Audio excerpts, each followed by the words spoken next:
I'm Hedia Adelsman. I'm an executive policy advisor at the Department of Ecology. And I worked on water, salmon, ocean acidification, climate change, energy. So my name is on the website. If you need some resources or contact, please feel free to let me know. So you heard enough about the human activities and the changes that is causing both globally and locally. I think the most critical for us is to look at the risk that is posing to our economy, on the environment, and way of life. The challenge for Washington State, and I believe this is for the region and many other states, is that all regions and sectors of the economy will be impacted. Some of them may be different in different ways. Some of them may actually see some positive in the beginning and then negative later. Climate will have a severe consequences on human health. This is a sector that has been neglected to some degree, and I think there's more and more research that's really looking at the impact on human health. Our community's infrastructure and building in the state of Washington could see increase in damage and disruptions.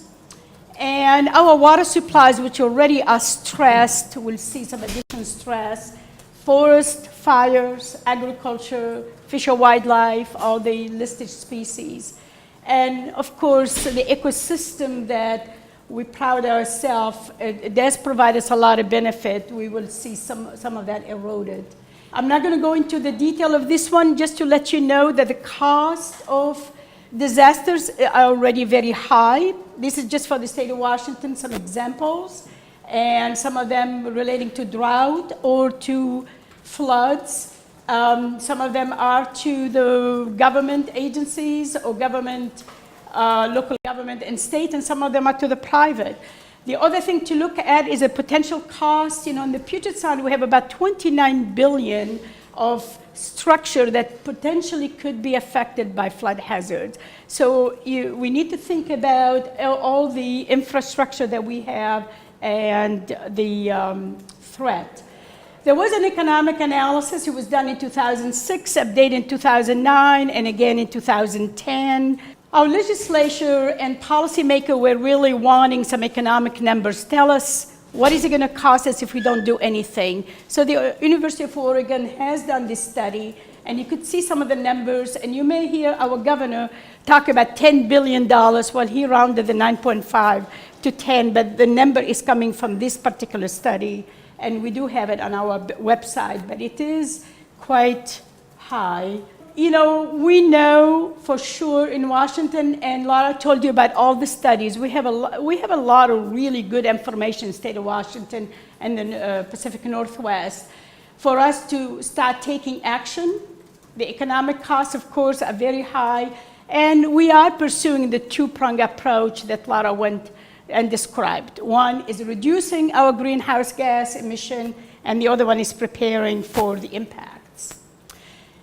I thought it was kind of interesting. We're having a lot of debate, and I'm going to talk about this, but this is just a chart that would show you where Washington State compares to the rest of the world. And sometimes we think about ourselves as really very clean energy and so on. We still, if we were a country, we would be actually number 38 in the, as a country. State of Washington does have some emission reduction. We have been really busy since 2005, it's not that long ago, but still more than other states, in trying to reduce our emissions. We have adopted actually mandatory limits, and we have adopted many policies, some of them by the voters. Some of you may have voted for them. However, even with all of that, we are, I think at the conclusion, we're saying we may not get to our 2020 target, 2035 and 2050. Well, Governor Inslee, very concerned about that. He's a clean energy man. He's a climate change. He has been working on this for a long time, and he really understands, what needs to happen. He proposed a bill this session, and that bill created the Climate Legislative and Executive Work Group. The acronym is CLUE, and he likes to say CLUE, you get it. don't know if you guys can get the humor on that, but it's, so the clue has the governor, has 2 senators, 1 from each party, and 2 House members. There are some alternates, but it is really 5-corner, what they call a 5-corner group. We hired a consultant to look at the greenhouse gas in the state of Washington. What reduction is it giving us? How much is it costing us to the consumer, to the economy? What is happening elsewhere in California and other states and other countries? What is the federal greenhouse gas? How does it contribute to what we do? They're putting their report. There's going to be a public meeting next week. It's the first time they're going to be sharing their findings. There will be another meeting in September, and then there will be 3 public hearings. We scheduled one of them in a room for 200 plus people, and I got informed that there will be at least 500 people, so we had to reschedule it. And the same thing in Spokane. It's going to be one in Seattle in the Bell Center, and one in Spokane. You know, there will be a big chance there will be the no coal people coming, but also we're hoping that there will be a lot of testimony to help the governor and the legislature through the debate on how are we going to get to our greenhouse gas emission reductions. The legislation in 2009 requested, mandated that 6 agencies, and we actually became 7, develop an integrated climate change response strategy. And it is to help the state, local government, and others on how to really prepare and address climate change. We did come up with a document. The key policy goals in there is, number 1, is we need to protect the most vulnerable, both our population, communities, especially the ones that will be impacted by, say, sea level rise, our infrastructure, ecosystem. Very important, and this is very difficult to do, of course, is to guide our future development and investment away from hazard areas. As you know, we continue to build. So how do we really start guiding that away? Incorporating climate change into our decision making. You heard Laura talk about, you know, making sure that it's integrated, it's actually mainstreamed. So as we start talking about all kinds of decisions, that we actually also look at the climate risk. And I'll give you some examples. Improving our understanding, we still need to know more, so we're not finished with our science. And engaging the public, which is going to be one of the most critical things. Laura went through this question, but I want to give you some example of how these questions are being used or should be used. First of all, our Department of Transportation took to heart the impact of climate change. They did get some money from the Federal Highway Transportation. They did a vulnerability assessment of the transportation system, which is, as you see, very extensive. They came up with a map, identified in red what is vulnerable, and some of it on the coast due to sea level rise, flooding. A lot of it, it's the sediment, the bridges, the scouring. So they looked at a lot of the impact and identified it. They did receive some additional money to actually go to the I-5 by Skagit. This is before the bridge actually, fell, and to look at a stretch of that particular I-5 and to see, so what is its vulnerability to the flooding. The Columbia Basin is a very interesting case study. Columbia Basin, we're looking at impact due to less snowpack, early snowmelt, lower summer flows. You already know about the impact, the real conflict between hydropower, the fish, irrigation. It's a $1.5 billion industry, and then the hydro. So the state and the legislature has been very responsive. There's a lot of development of water supply that is actually happening in the basin. There's about $200 million that was appropriated, both for storage, for aquifer recharge, for conservation. One of the things that Lara showed you is all these planning activities. Well, in the Yakima, it became very clear that you cannot look at water supply, look at salmon recovery, look at water quality, and all of this in isolation, that they needed to be integrated and come up with an integrated water management. You cannot just work with the agriculture community. You have to have the tribes, the fish and wildlife, and so on. So it's a fully integrated both in terms of the issues, in terms of the people that are working in that basin. You know, starting to look as we spend a huge amount of money in restoration projects. There's a lot of money. And there is a lot of question. Are you restoring something that is going to be later on taken away with the floods? Are you putting a culvert? Is it big enough that it's going to sustain? So there is a lot of questions that the agencies are starting to ask themselves and look at the hydrologic changes and say, we need to include those. So we are investing not for today, but we're investing, and hopefully it's going to be there for 20, 30, 40 years. The same thing as we buy land. And then, you know, there is a major treaty talks happening between Canada and the US, and climate change is a major thing because it is going to change some of the hydrology in the Columbia Basin. You know, it's not all about government, it's also about business, it's about private, and I think it's important for us to not think, you know, it's all about, you know, what the government does.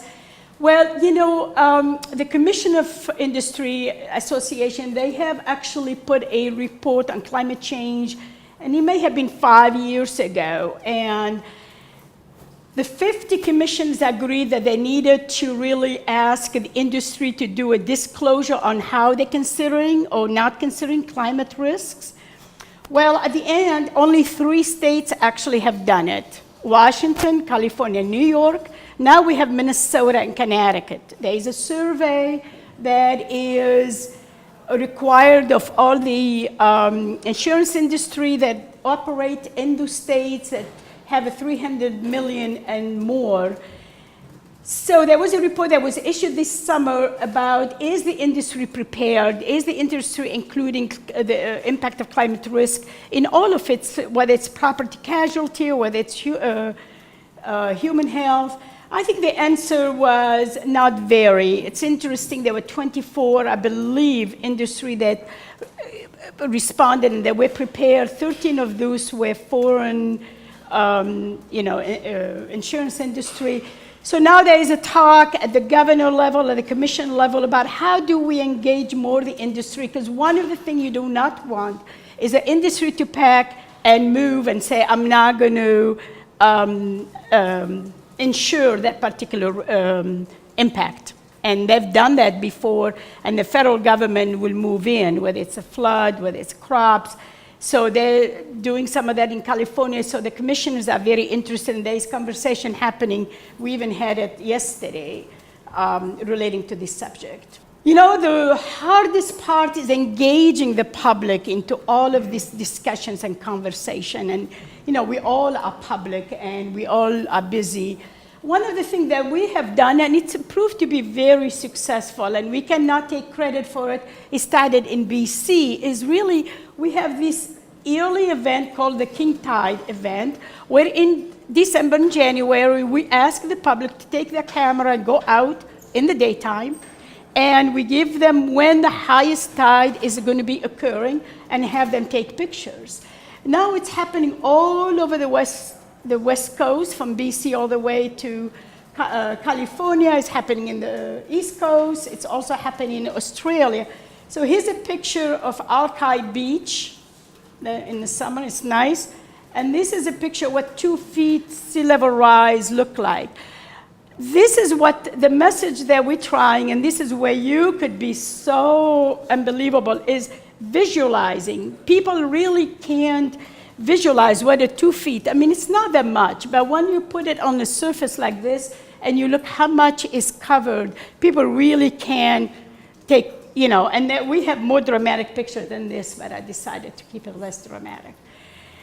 There's a lot of regional collaboration going on because really, honestly, we cannot mitigate greenhouse gas, whether it's transportation, which is our biggest problem, or whether it's energy, without working with our neighbors, working with the federal agencies. So we have the Pacific Coast Collaborative is actually 5, there are 4 governors: Alaska, California, Washington, and Oregon, and BC. Alaska haven't been as busy, but still, but their focus is how they could have a common voice on issues relating to clean energy, transportation, climate change. I think next meeting is going to happen in California. Governor Brown and our Governor Inslee and so on are very interested in this. There's a lot of conversation happening with the White House and others on how to really move this issue forward. The West Coast Governors Alliance has a lot of focus on sea level rise, has a lot of focus on ocean acidification. The West Governor Association, when you think about the diversity of the governors, they still came up with a 10-year energy vision that will look at renewable, will look at how to diversify our energy and really move away as much as possible from fossil fuel. The West Coast Infrastructure Exchange is a very new thing. It is actually, it was an exchange that was developed, it's a public-private partnership that would relate, that will deal with the finance of public infrastructure. As most of you know, the states and the federal government is really broke when it comes to funding infrastructure. So now there is all this partnership happening with the private, especially the investment companies are seeing some really good potential returns. So incorporating climate risk into any of our future investment is going to be very critical. It's very important we do not spend millions of dollars without at least understanding the risk. In summary, climate change is already causing widespread ranging impact. Our state, last time I was asked by the governor's office, what are the most critical issues? Because when you look at the impact, you'll have a long list.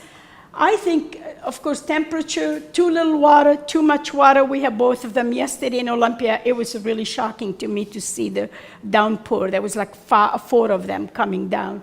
Incredible. Sea level rise. You will hear about ocean acidification tomorrow, which is a very new issue for us.